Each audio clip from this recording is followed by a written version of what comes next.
Amanda McNeil is a queer woman who writes science fiction and fantasy.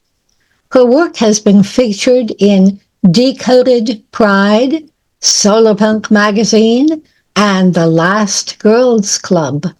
She has published 3 novellas, Ecstatic Evil, which is a paranormal romance, Waiting for Daybreak, Zombie Apocalypse, and Bloomcha, which is space fantasy.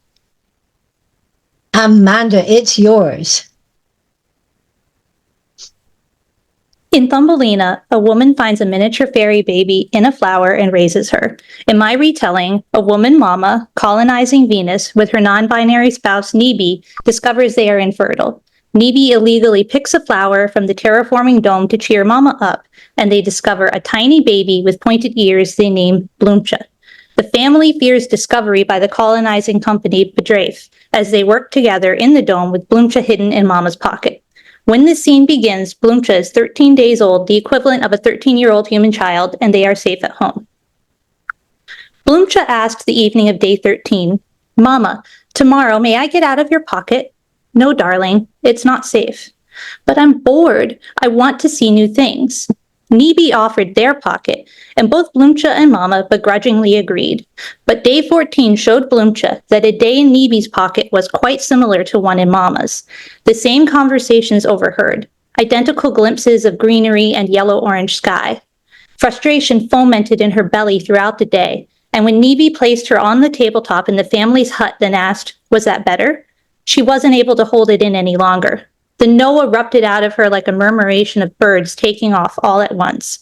Mama placed a palm on her head and opened her mouth, but before she could speak, Nibi turned to her. "Why don't you go for a walk? I've got this." Mama lowered her hand, leaving a small smear of dirt on her forehead. "That's fine by me. Peter has been asking me to stop by for days now. It'll look better if I do."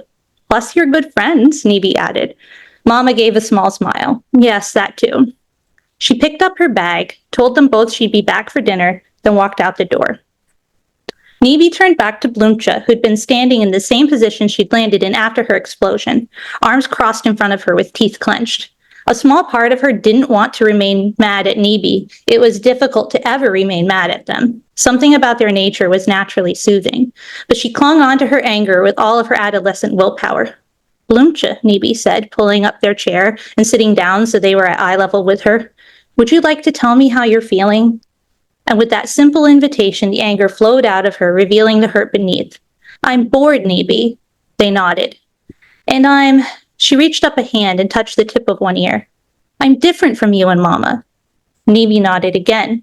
"That's true. And I'm different from you and Mama too. And Mama's different from us as well." Bloomcha pursed her lips. "There's a lot more about me that's different from the two of you." "Well, you're certainly younger than us both," Nibi considered, tapping a finger against their chin. "Not that." Bloomcha tried to sound exasperated, but a part of her was continuing to soften. "I'm so much smaller than you." "You are a child still." She sighed. "It's obvious I'm not going to grow to be as large as you." Nibi nodded. "That's true, but I'm also never going to grow as tall as Mama. Do you think that makes me worth less than her?" "No, but you're much closer to her size than I am to yours." "I'm sure God made you the size you are for a good reason, beyond the fact that your size has helped us keep your unexpected arrival a secret from the Bedrafe." Bloomcha thought about this, and Nibi let her for a time. Then they continued. "Consider the birds you see on my tablet. They're all many different sizes, and the sizes they are just the right sizes for them to be, from the smallest sparrow to the largest ostrich. Now we don't know your purpose yet, but God will show it to us eventually. We just need to keep our hearts and minds open." "Okay, I guess you're probably right about that," Bloomcha conceded. "But what about my ears? And what about how I'm the only one like me? There's no bird who's the only one like that bird." To feel you are the only one is a sad feeling indeed. I felt that way too once when I first approached your group mooter to tell her that I didn't feel like the gender I was assigned at birth. She hadn't already explained that you might feel that way, like you and Mama explained to me? No, she hadn't. Her generation didn't always do it that way. Oh, Bloomcha dropped her head slightly. I see. Something else you might not have thought about yet, because you only interact with Mama and me, is that while some other families do have a non-binary parent like myself, most don't.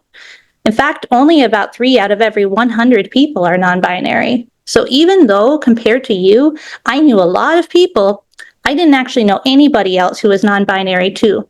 So I felt alone and scared when I told your group mooter. But after I told her, this is what she said. "You sound so sad about who you are. You reminded me of the Kauai-o'o bird, a very small black and brown bird with a slightly curved beak that lived on an island. Many years ago, scientists realized that there was only one left. He was a male, and they recorded him singing the call his species made to find a mate. And it was tragic because no one was ever going to respond, because he was the last of his kind. You sound as hauntingly sad as that Kauai-o'o bird's unanswered mating call. But unlike that bird, you are not alone. You feel different from everybody else, but you're not a Kauai-o'o bird in a forest full of cardinals. You're a duck among other ducks, all of whom are a little different from each other. But they're still ducks.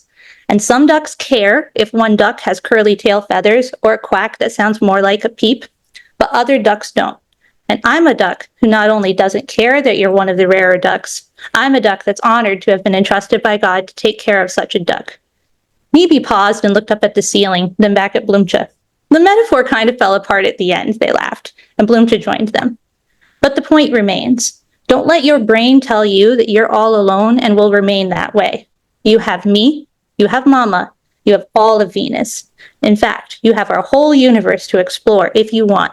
Many years ago, gender nonconforming people felt very alone. Now we know we're not. Society has embraced us, and many people love us just the way we are. I suspect that eventually we'll find others like you. But even if we don't, you're not alone just because you're different. Mama and I will always be here for you. Tears pooled in the corners of Blumcha's eyes. Nibi held out their hand, and Blumcha took a few running steps to it and embraced 2 of their fingers. Nibi stroked the back of her head with the finger of their other hand. "Thank you, Nibi. I love you, Blumcha. I love you too." "And hey, listen," Blumcha looked up at them, her face streaked with tears. "I didn't forget what else you said about being bored. You're growing up fast, and it's natural to want to see and do more. It's a complicated situation. But I do agree that we can't keep you hidden from the Bedrae forever." "Really?" Blumcha released their fingers and jumped up and down. "But," Nibi held up a finger, "we'll need to be cautious and thoughtful about how we approach it. I'll start talking about it with Mama, and in the meantime, ask each day for a bit more freedom to roam. We'll convince her, then we'll figure out a way to do it safely." Blumcha agreed, then asked to see the Kauai-o'o bird and hear the recording of his mating call. So Nibi got their tablet, and they snuggled up together on the bed to look and listen, and that's how Mama found them when she arrived back home. Please do enter the giveaway for free digital copies of Blumcha.